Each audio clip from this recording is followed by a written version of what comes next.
kremi tortun üzərinə vurduqdan sonra kremin üzərində çatlar əmələ gəlir. Tortum ümumiyyətlə əyri alınır. Sıfağını da yaxşı edə bilmirəm. Biskvitim isə ümumiyyətlə şişmir. Bu kimi problemlər mənim də başıma gəlibdir. Çox ağlamışam, çox müştəri qarşısında məyus olmuşam. Amma buna baxmayaraq indi isə öz gəlirimi özüm əldə edirəm. Hər çətinliklə tortları yığıram və müştərilərimi də razı sala bilirəm. Bu işlə isə məşğul olmaq istəyən xanımlarımız, inanın ki, hər bir işdə çətinlik olur. Əsas odur ki, inamınızı itirməyəsiniz. Əgər məndə alındısa, sizdə də mütləq alınacaq. Sözün düzü, buna illərim getdi, amma sizə cəmi bunu bir aya öyrədə bilərəm.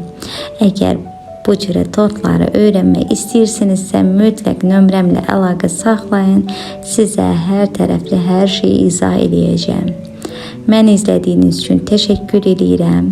Mənə dəstək olsaz çox sevinərəm. Sizinlə Olin Kekidir.